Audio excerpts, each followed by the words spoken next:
with another episode of the Lakers Fast Break podcast. It's Gerald Glassford coming right back at you here from Lakers Fast Break, Pop Culture Cosmos, where we cover the latest news and trends in pop culture each and every week, twice a week, wherever you get your podcasts. Of course, Inside Sports Fantasy Football. My special guests for Inside Sports Fantasy Football were none other than the guys from the Lakers Fast Break, as it was breaking that Christian Wood is now a Los Angeles Laker. So go ahead and check out Inside Sports Fantasy Football, or go ahead and check out the Lakers Fast Break, this channel right here, because you'll actually see the whole episode. We were the first, absolute first, to report on any Lakers show the signing of Christian Wood. So go ahead and check it out. Of course, you also get the picks from Sean, picks from Joe, and also fantasy tips for your great fantasy football weekend for week 1 in the NFL, right there for you at Lakers Fast Break or Inside Sports Fantasy Football. Plus also as well, Joe Soro. I don't know where Joe Soro is at. He could be still trying to figure out how he got disqualified from the Mexico City Marathon earlier today. So I heard a rumor that he was one of the several thousand people who cut the course, getting in a vehicle and actually trying to, circumvent the marathon itself. But that's Joe Soro for you. But hopefully he'll join us as well. But go ahead and check him out today as Ox1947. Also as well, LakersBall.com. Plus also he owns a company that you do need to support, Simblades with a Y.com. Our good friends, Laker Tom, the number one Lakers blogger that's out there.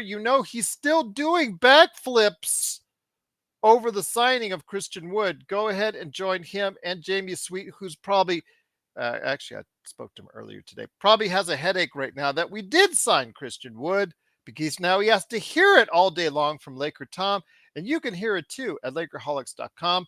Our good friends, John McCallion, Empire Jeff TV, please go ahead and support those channels by subscribing today to get the latest notifications on when they go live on the air with their great shows. Plus, speaking of subscribing, we're almost still at 1,000 subscribers. We're at 970-ish. So go ahead and support us today by clicking on the little Joe Soro with the beady eyes right there next to Sean Grice. So you get the latest notifications on when we go live on the air right there for you at the Lakers Fast Break. And of course, our social media.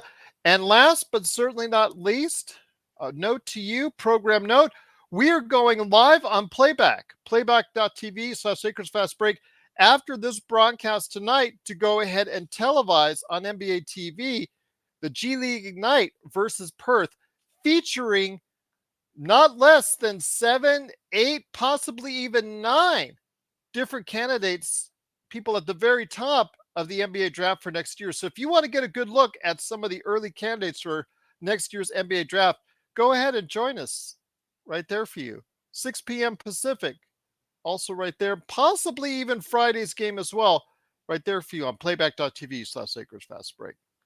I'll tell you what, we've got a great guest today, going to be talking the Milwaukee Bucks as we continue our NBA observations for all 30 NBA teams right there. Oh, she's got it going on right there, the Milwaukee Bucks. Great to have her here. We're going to introduce her here in a second, but a house cleaning note. I do want to mention there was some confusion yesterday on the two-way contracts. I know Z, I know Sean, I know me. We didn't get it 100% right, so I want to make sure everybody knows out there, two-way contracts, you could have up to 3 up through training camp, but once you start the season, if you do not have 15 filled roster spots, you cannot keep 3 two-way players.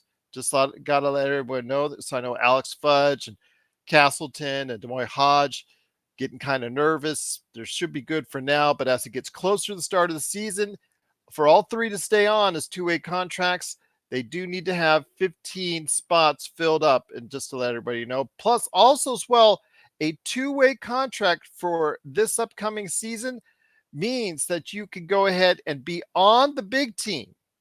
That means they could be on the Lakers or whatever NBA team that they're assigned to for up to 50 days with the parent NBA team. Not 50 games, 50 days. So I just wanted to clarify that out there. That's the exact specific rule from the NBA for this upcoming season. And if you ever have any questions on the two-way contracts with us, please hit us up Lakers Fast Break on social media or LakersFastBreak@yahoo.com.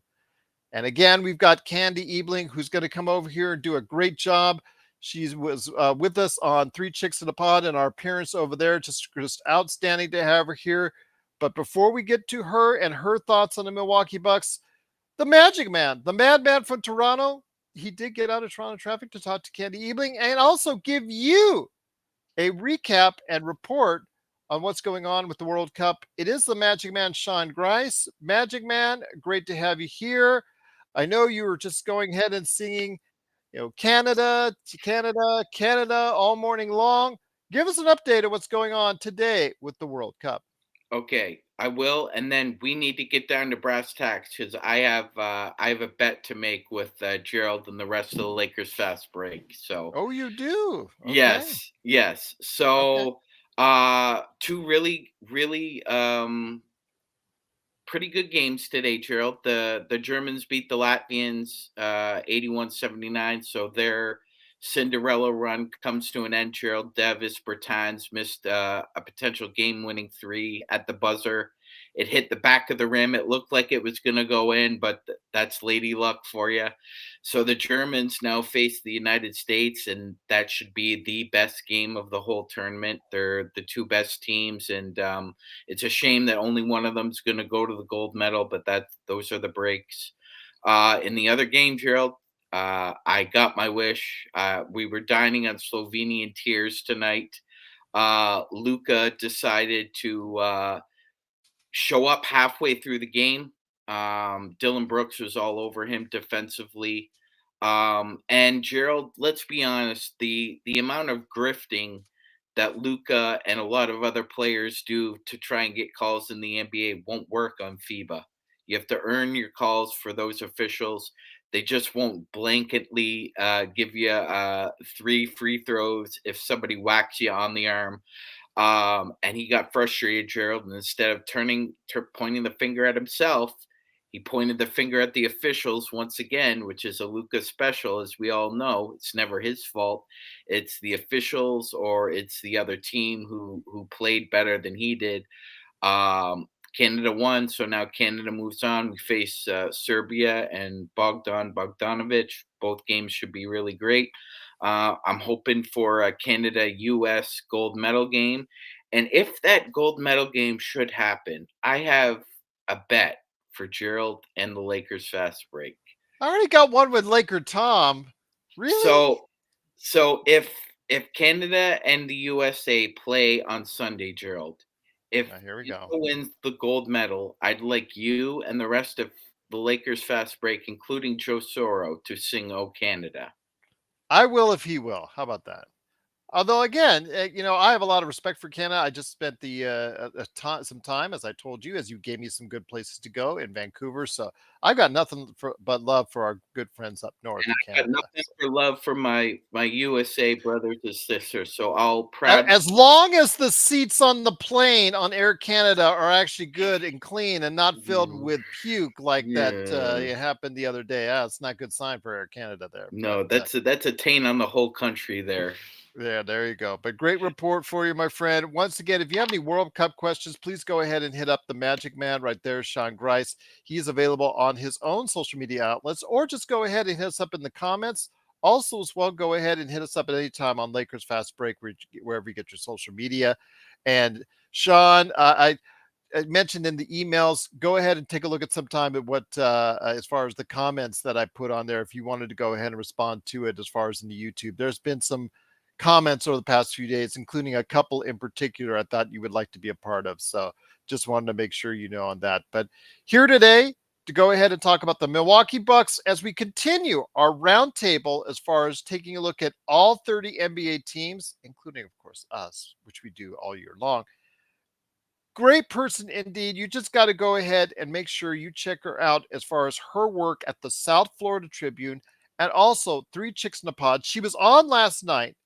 They had a great guest. It was a great time. I was actually trying to flip back and forth while it was on the air here. It is Candy Ebling. And Candy, great to have you here talking the Milwaukee Bucks this evening. Sounds good. Glad to be here. Thanks, guys, for having me. Absolutely, indeed. Blue Magic says, Magic Man, if USA wins, you have to sing the Star Spangled Banner while wearing. No, I don't want the MAGA hat. He doesn't have to get a MAGA hat. Let's not get into political stuff right now. Yes, but the Star Spangled Banner, I'll take that one. But I tell you what, Candy, a lot of things are going on in Milwaukee this offseason. They did resign and extend, uh, of course, Middleton, who's coming off the injury. Hopefully, he can come back to full health. But then you also got Brooke Lopez, who was getting a lot of heat from the Houston Rockets as far as coming over here. Come on, Brooke. Yeah, it's real good over here. We've got lots of money to send. We're not going to give it to Dylan Brooks just yet. We'd love to give some to you. Well, they got outbid by the Milwaukee Bucks, and they re-signed him to go ahead and play alongside Giannis. But the most interesting thing was the comments recently made by Giannis Antetokounmpo about him possibly not extending when he's eligible. He'll be eligible actually very soon on a 3-year extension. He even if it's a 5-year extension, which he'll be available down the road, he's still not sure in signing because he wants to see a commitment from the team long term. When you heard those comments, what did you think? Because if you're signing Brooke Lopez to a $48 million 2-year deal, if you're signing Middleton to a $50 million extension, whatever, you know, I think that's a pretty good commitment, don't you? I do, but Lopez is only on a 2-year. Giannis already has. He's good for 3 more years, like 3 more years. So the question becomes: this last year they fired Mike Budenholzer, who is the coach that brought Giannis really in. He gelled really well with Giannis, and then we let him go, and now we brought in one of the guys that Giannis, from what I've heard, wanted or was happy with at least. But the question is, how well do you gel with your new coach? Because let's face it, if you're working hard, the season is long, you need to be on the same page at least with your coach. Because if you're not, I mean, granted, you can't be, like, you're not a friend, but you gotta have the same work ethic. You want to be on a personal level. When the Bucks went out and got Giannis, nobody else wanted him. They drafted him 15th back in 2013. They brought him and his family over to the US. They set him up with a place to stay. They taught, and they really brought him around as a family person and brought his family into the mix. And Mike was part of that. So is Adrian going to do the same? Because that's what Giannis wants. He likes his family with him. Let's face it, he's playing with his brother. One of his other brothers played in the league. One of his other brothers, they just signed, and then they released him so he could get paid a bonus of like $75,000 for playing in the G League.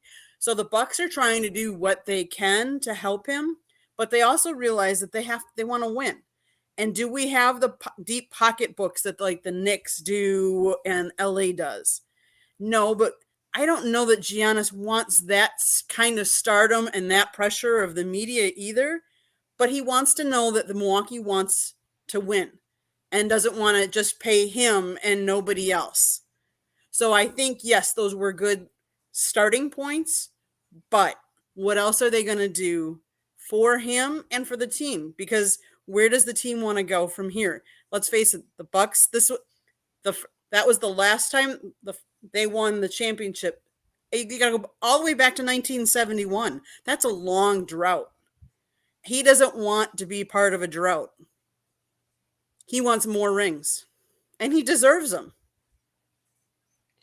Once again, it is Candy Ebling. You got to go ahead and check out the work that she's doing today at the South Florida Tribune. Also, as well, please go ahead and support her and the rest of the great ladies at the Three Chicks in a Pod podcast. You never know who's going to show up. Might be even Sean and I. Oops, we did last week. So go ahead and check it out today. Three Chicks in a Pod in the entire actual podcast outlets that they're on, including Facebook. So, Candy, I'm going to turn it over to Sean right now. He's going to ask some questions, but I think that you hit it right on the head as far as the uncertainty going forward for this team. Sean, before I get back into my thoughts on that, I want to go ahead and make sure you got plenty of time to ask Candy some questions. I know we only have her for an hour on the show, so go ahead, my friend. Hit her up right now. Thanks a lot, Gerald. Hey, Candy. So we know that former Bucks owner Mark Lazary is making a bid in U.S. politics. So he's kind of had to put his career as a NBA owner in the back seat, at least for the time being. So now there's a new ownership in the Haslams, and they are not afraid to spend money. Jimmy is not averse to spending money. He spent a lot of money to try and turn the Cleveland Browns around. He's a big booster for the University of Tennessee, his alma mater. So he's not afraid to spend the big bucks. And I think, thinking about it now, it's more as if I think Giannis was kind of putting out a direct kind of line to line site, kind of like, Jimmy, Mark was willing to spend the money and we won a championship. If you spend money with me, I can get you another title. I think that was kind of what he was angling for, Candy, rather than kind of side-eyeing the Bucks and looking around. It's more of a, hey, you need to keep spending the money because the faucet will always be able to run as long as I'm here and we're winning. Do you kind of see the same approach there? That I don't think Jimmy's going to turn off the faucet for the Bucks. I don't think money will be an issue for the Bucks trying to build a contender. I don't think so either, and I think that's what he wanted, because I think Giannis loves Milwaukee, and let's face it, Milwaukee is not, for the lack of it, it's not an attractive place to go. Like, it's cold. It can be awfully cold, especially those winter months. It can Great be beer, snowy. though. Great beer, yes. Oh yeah. Don't get me wrong. My heart is still in Milwaukee, Wisconsin. Even though I live now in South Florida, my heart is still there. I love all my teams from back there, but there's still state income tax. Like, there's states you can go, you're not paying state income tax. Yeah. You're warm Great weather point. all of the time. There's just other things that might attract somebody that's made a lot of money. So Milwaukee's not one of those normally high on everybody's list. Let's just put it out there. It's just normally not high. So for someone to say that he wants to be there for a long time, and he did when he signed this mega deal that he did, that he really likes it in Wisconsin, and everybody really embraces him. That's the one thing I would say. And yes, that's probably true of a lot of different places, that, oh, Giannis is awesome. But I think it's a warm-hearted feeling when he goes places in the state of Wisconsin. There is such a love and admiration for him, not just as a player, but as a person, that I think he loves and he embraces. And so, yes, I think that was a statement, not that, oh, I'm looking to go LA, New York, any place else, but I love it here, but make it mine, make it worth it, make it championship worthy. Let's spend the money and do what we need to keep winning championships here, because that's really what he wants to do.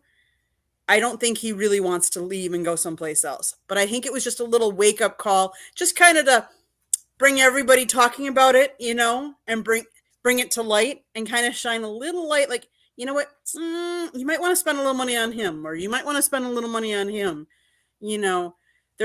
There's a core group there that play very well together. Drew Holiday, Chris Middleton, Brooke Lopez, Giannis.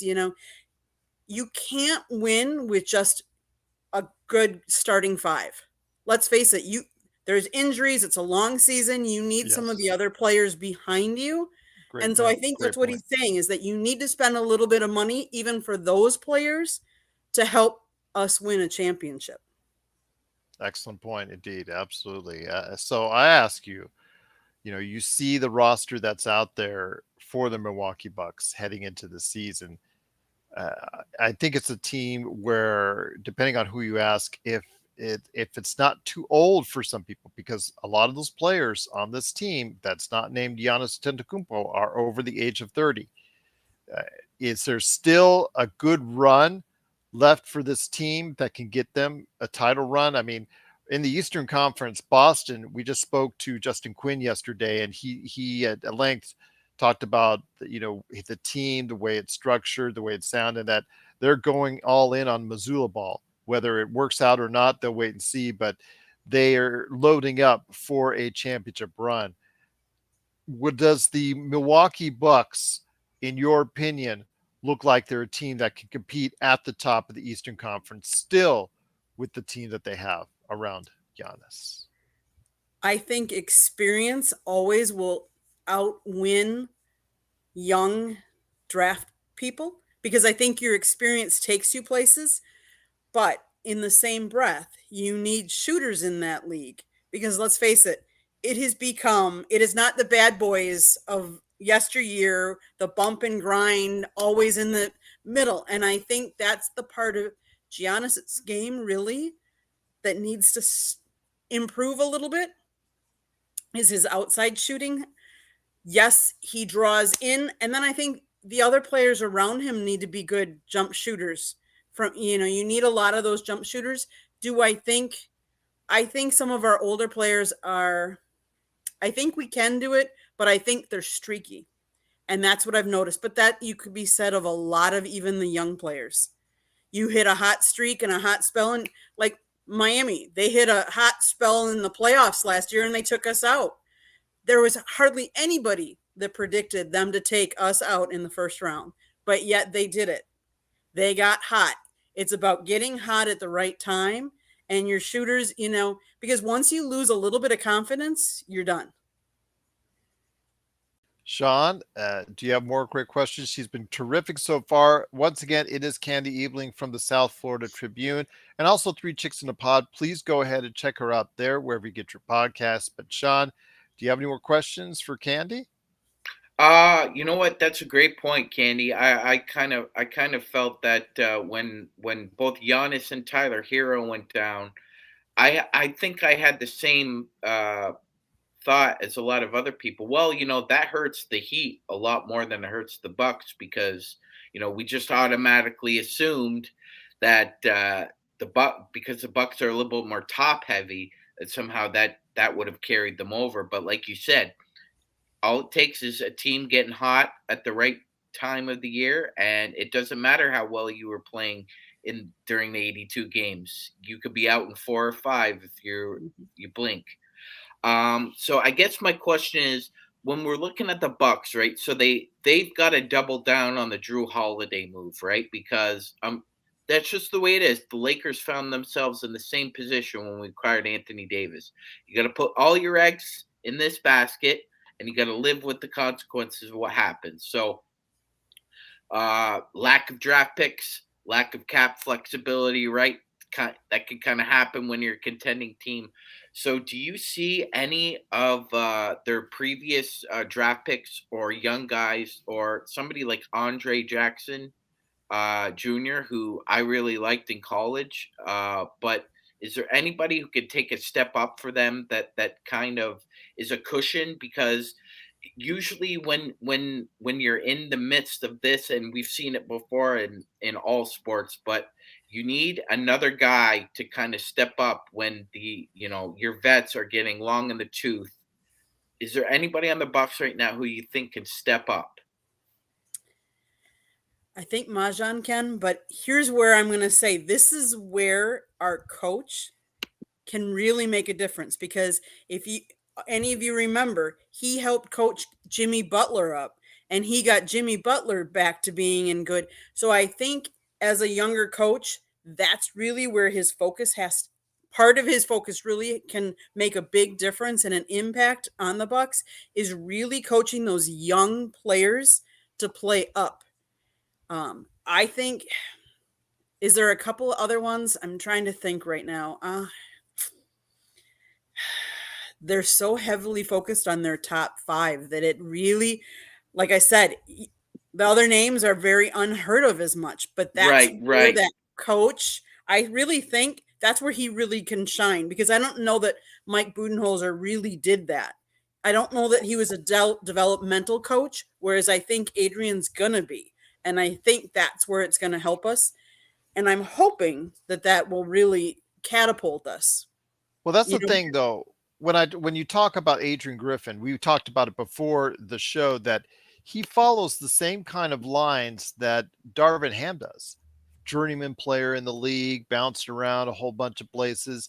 Those coaches have a tendency to be or find success in the NBA as coaches. I don't know why. What just they just maybe see things from the bench a lot that the star players maybe don't. But when we saw compare Steve Nash's, as far as his coaching success compared to someone like Darvin Ham or some other of these coaches, Doc Rivers, other coaches that had mediocre careers that were able to go ahead and just be able to parlay that into successful coaching tenures. That could be a very much of a possibility for Adrian Griffin. But the first thing I'd say is Mike Budenholzer got raked over the coals for years about the way he was handling Giannis Antetokounmpo. Not about his minutes. Yeah, a little bit about his minutes because Mhm. sometimes he would play his minutes too soft. He needed to be in the game a little bit more if you spoke to the right people, but also as well, the fact that he had him as a freelancer for most years, especially in the playoffs, not playing against the top player like against Jimmy Butler. Why isn't he just 48 minutes on Jimmy Butler during the course of the playoffs? There's some, that's only a small reason why that they lost in the first round. Obviously, Giannis was hurt, but in the games that he was in there, why do you not have him against the marquee player on the other team if he is that at that level defensively? So I want to hear your thoughts. Budenholzer's mistakes in the past obviously caught up with him. Do you expect Adrian Griffin to make some changes in the way that the Milwaukee Bucks and Giannis parlay their defense and offense this season into a much more successful outcome? Good, good question. Good question. I think Giannis, as good as defensive as he is, I think he is more of an inside man. He not that he's a center, but I think he plays more. I think like Jimmy Butler is a little quicker than he is.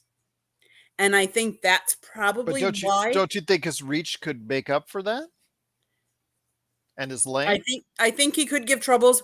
My only thing is would he get into more foul trouble? Because I think some of those players know how do I put it? Not fake it, but you know how I mean, how they know how They're to able to get the contact. right. They Austin Reeves is beginning to really learn how to do that and get to the line a lot. and I think Absolutely they understand. didn't want him to get into too much foul trouble. So I Mhm. think that's why they didn't always do that, because he still a lot of times was in foul trouble or had quite a few fouls. So I think they didn't put him on those marquee players because they wanted him to be able to play more minutes, so that he could help score and facilitate the offense. Because I think they felt, or that Mike felt, he was more important on offense than as defense. That I don't think there is that much of a difference between his defense and like Drew Holiday and some of the other ones that they had on the marquee players. But his offense was more he was more of a facilitator on offense than any of the other players, I think. Once again, it's Candy Ebling. Please go ahead and support her today at the South Florida Tribune. Plus, also Three Chicks in a Pod. Go ahead and check out what she's doing today right there for you at the Three Chicks in a Pod, wherever you get your podcasts. Sean, put you back off mute, my friend. Any more great questions? She's been terrific so far. I know Drew Holiday will probably be something I want to touch on because I know that an extension for him is around the corner, and I have some questions there. But what have you got for Candy as far as another question on the Milwaukee Bucks, my friend? Yeah, Candy, that's a great point you brought up about maybe well, it's true, right? I mean, you don't really need to put Giannis on the opposing team's best perimeter player. I mean, the Bucks historically over the past about 6 years have played really good team defense. So it's less. I think their system is less about being a good individual defender rather than being a good team defender, because it's about the four other guys out there with you rather than yourself. So in that respect, do you expect that maybe Adrian Griffin to have the defense probably humming at the start, and maybe his offense takes a little bit to click in, or do you kind of see the reverse? Maybe they're more offensively ahead of the curve than defensively. That's a really good question. That's a really good question. I think the offense I think typically the offense takes a little bit more time to gel and learn a new offense, because normally when a coach comes in, it's a whole new offense, whereas defense is really still, I mean, it's basically the same thing. Yes, you might be playing man on man or zone or whatever, but you're still playing, whereas offense and calling it different thing, calling different plays, different names and learning all of that, I think that will be where they'll need to gel more and learn, and it might take a little bit of time. But again, 82 seasons allows for that. 82 games, and I honestly I should have probably looked before. Like, I don't even know who our first opponents are. Like, to tell you, is it a team that is going to be really tough, or Well, is it I'll we look it up see right you now. guys early. We see you guys in the preseason, so okay? we're going to get a good at least head start on where it's going, because I'm with you. I have a feeling that that's going to happen as well. Just, we saw, as Laker fans, we saw what happened with Darvin Ham last year.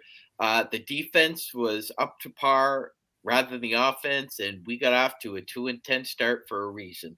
Now, I don't I don't anticipate the Bucks getting off to a 2-10 start, but I'm with you, Candy. I think you're right. Hit the nail on the head. With the new lingo and different spots where you need to be on the floor, it's a little bit of a learning curve on the Mhm. offense rather than the defense. Where you were bang on. It's yeah, it's more of a team concept, and there might be different vernacular, but for the most part, it's about effort and energy. I will say Mhm. this now, just before you get back to Candy on that. At the schedule, it's all Eastern Conference until November 18th. So basically, the first month essentially of the season is all Eastern Conference teams until you get to November 18th in Dallas, and then it's still heavily sprinkled in with Eastern Conference teams. So your season starts off, Candy, with Philadelphia, Atlanta, Miami, Toronto, New York, Brooklyn. So that, right there, you've got some really competitive teams you're looking at to try and get off to a decent start.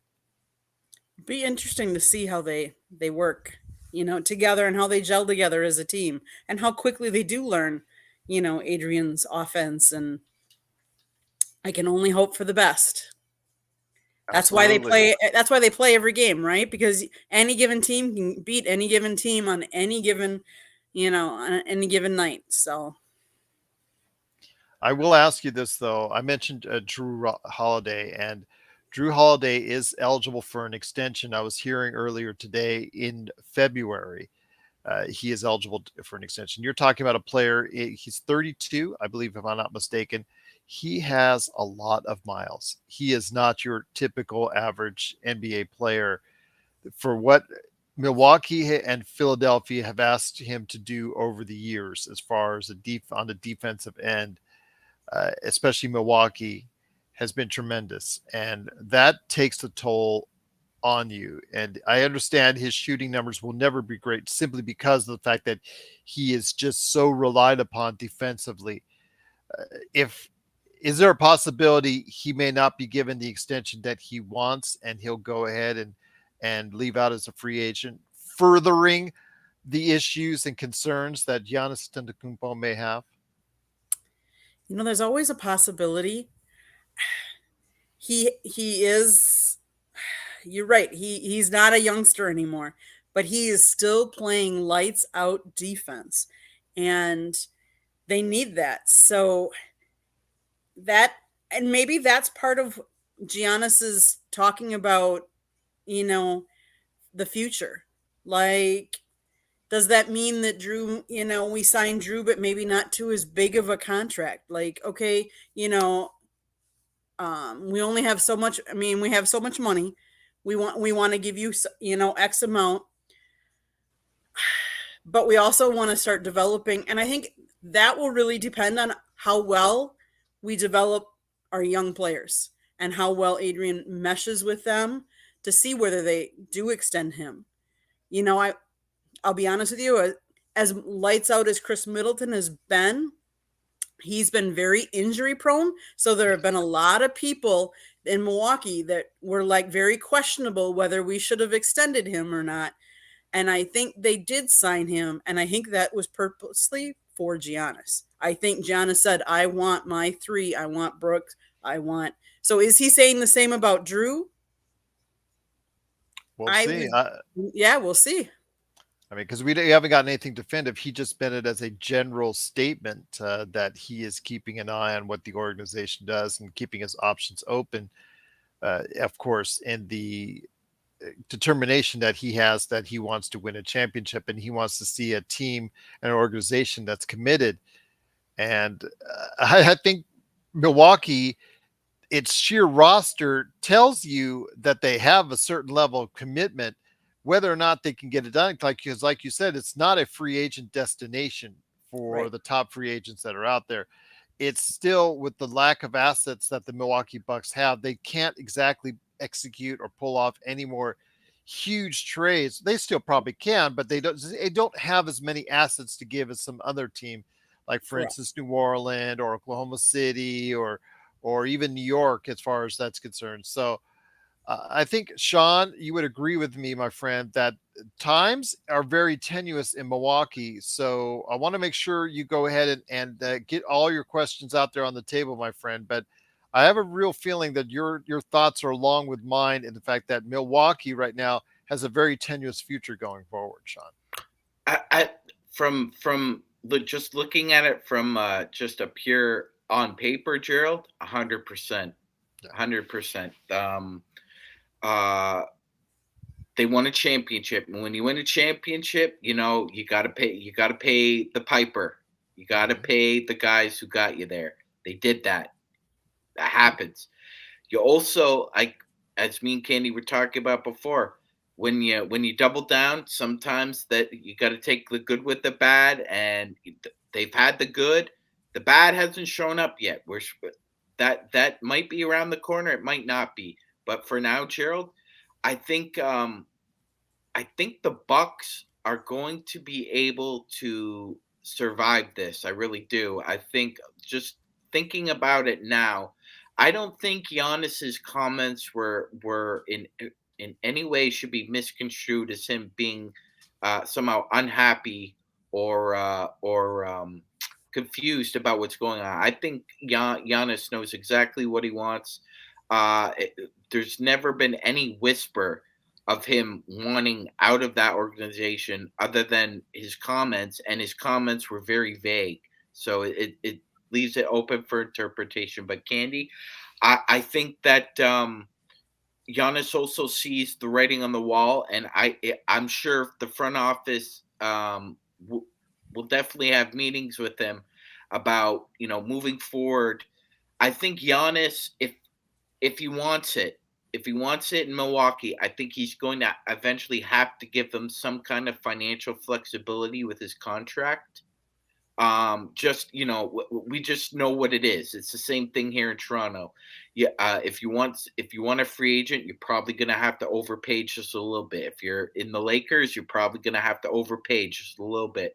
And I think if he just takes a little bit of a shave off his contract, Candy, it would do a world of difference for the Bucks. Because as we know, the NBA now, it's about the spreadsheet nerds just trying to figure out how they can save their owners a buck or two, or if their owners need to spend money, what's the most efficient way to do it. So I'm with Gerald, but I do think that Giannis can help the Bucks out with just shaving a little bit off a supermax.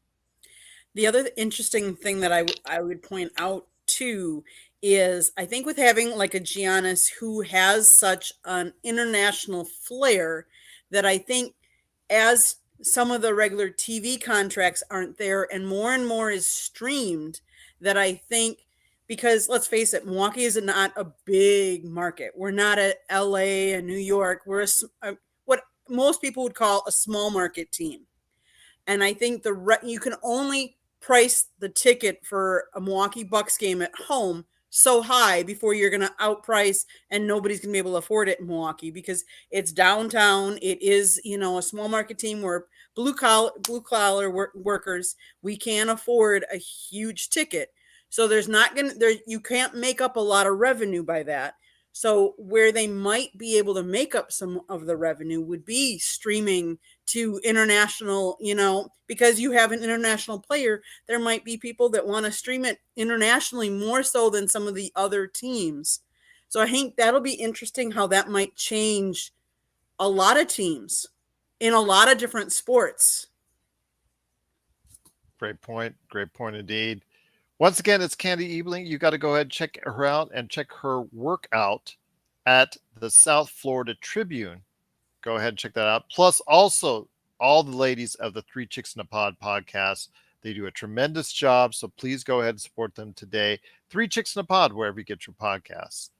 Before we head on out and before we ask you for your honest opinion and honest thoughts on the Los Angeles Lakers, don't hold back. You can go ahead and be as cutthroat as you want.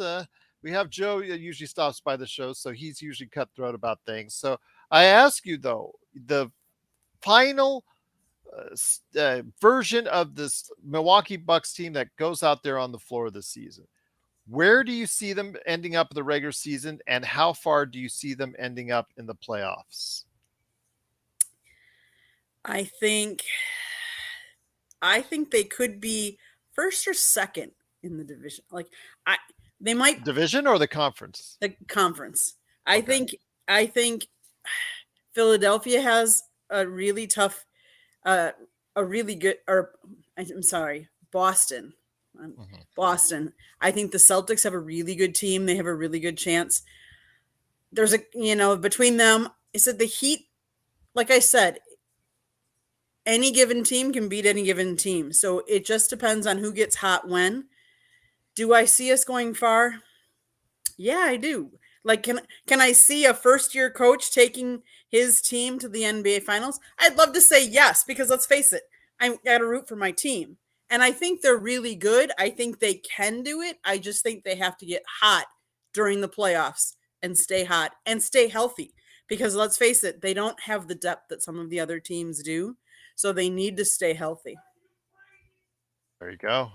Absolutely. So you can see them going a long way in the Eastern Conference.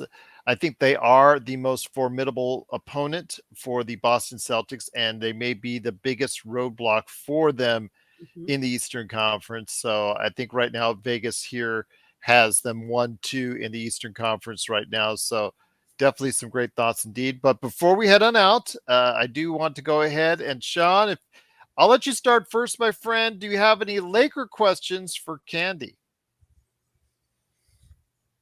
So Candy, honest opinion with 39-year-old LeBron James, as Dylan Brooks called him, old.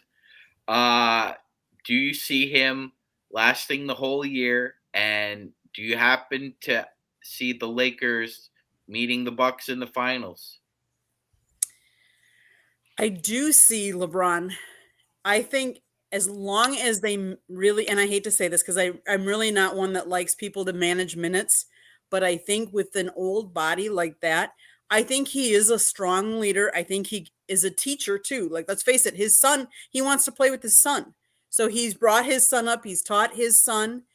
I think as long as he helps teach and kind of coach the team and really rally them around and accept that he can't be the number one guy every night for all, the whole game, that he really needs to watch his minutes, because I really think you lose some of your legs as you're getting older. You just can't take the beating of this 82 game season. So as much as I hate managing minutes, I think with someone like that, because he is such a caliber player, that yes, you guys can go places with him as long as you manage that. Do I see him getting all the way to the finals? I don't know if it'll be an LA Milwaukee final. Would that be great? Sure. I'd love it. I don't think it'll happen. I think you guys will go far.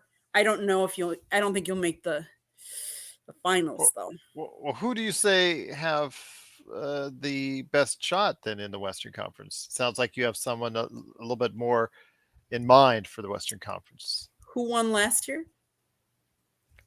Thinking Denver on a repeat. I'm thinking they might. Yes. You think the Bruce Brown departure is not enough for them? You think that they still have the starting five? I won't argue on as far as one of the best in basketball, if not the best. But their depth is got to be in question, especially with the loss of Bruce Brown.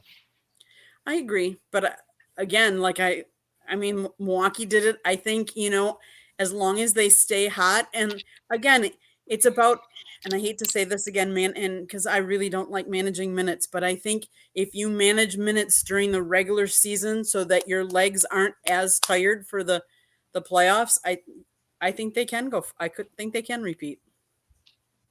Okay, well there you go. There you have it.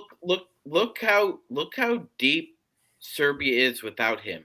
They don't even need him this summer, and he's resting. So I gotta admit, Candy's making some pretty good points here. He's just sitting back with probably a Negroni in probably Paris right now, just enjoying living it up.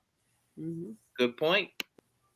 Absolutely, indeed. But before we head on out, we do want to go ahead and make sure you have all the time you need to go ahead and plug whatever it is you're working on. So please, the floor is now yours, Candy. Go ahead and give everyone the update on where they can follow you and check out your work. And of course, everything that's going on with Joe's new favorite show, Three Chicks in a Pod. So, Three Chicks in a Pod. You can find us on YouTube. You can find us on Facebook. We do Three Chicks in a Pod. Some weeks we do Chicks and Salsa. It just depends on how many chicks want to show up and which we want to do. But every Tuesday night, 7:30, find us on our YouTube station. I'm also part of South Florida Tribune, which is an online publication that has a broadcasting division that me and my husband run. And right now, if you go to South Florida Tribune, you can subscribe to our YouTube channel. He is right now broadcasting. He's going to have his Cadillac of shows called the Sports Exchange coming on at the 9:00 hour here. But he broadcasts Monday, Tuesday, Wednesday, Thursday, and Sunday morning sometimes. So he has an Inside the Pigskin. So he's got an NFL, I shouldn't say NFL, I should say it because it's college or NFL football show. He's got 108 Stitches baseball talk. So he talks baseball. He's been in the media business for over 40 years. So he has talked to the likes of Muhammad Ali, Sugar Ray Leonard. He's worked with Tommy Lasorda. He's worked with, he's did an interview with John Wooden. So you name it, he's done it.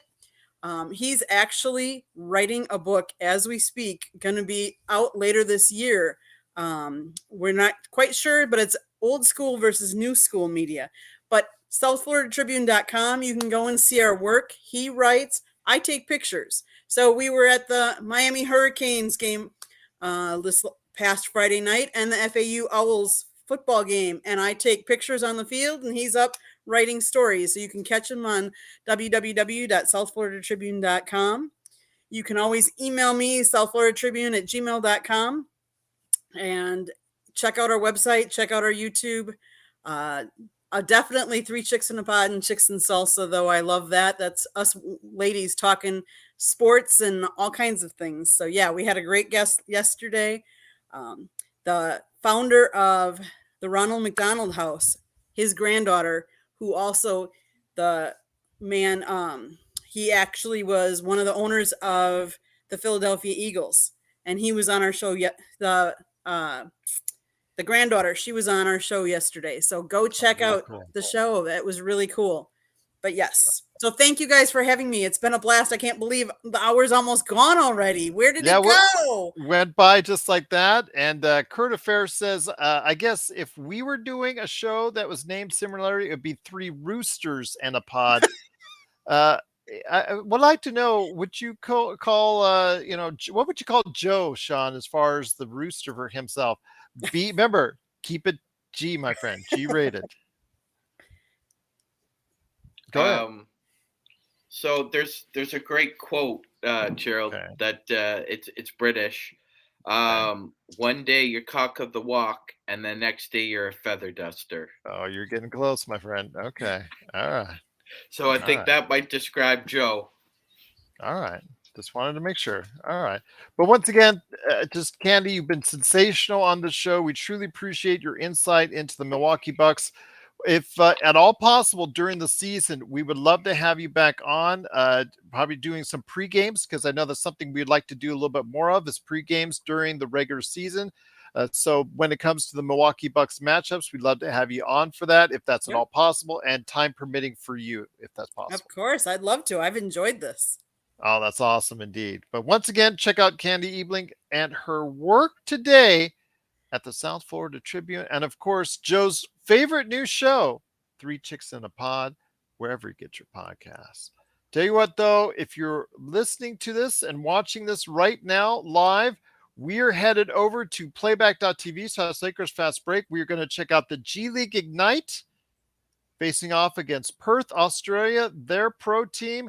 A lot of players that are going to be right there for you at the NBA draft next year. A lot of those candidates are actually, and those prospects will be playing tonight, actually in my neck of the woods, just down the road in Henderson. So go ahead and join us for that. And of course, tomorrow we've got another great team preview.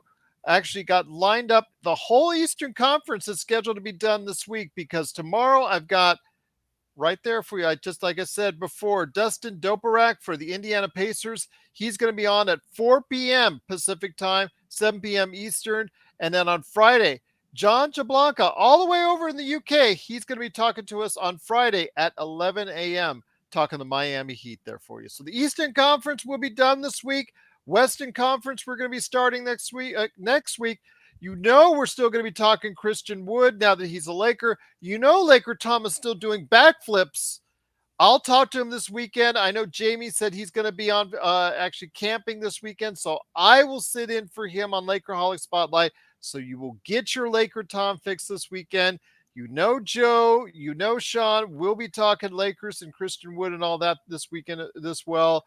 You know, we're going to be talking World Cup, so we got a lot planned for you, and it starts tonight on playback.tv / Lakers Fast Break. But big shout out to the chat. All of you are incredible. The best Lakers chat room that's out there is always right here at the Lakers Fast Break podcast.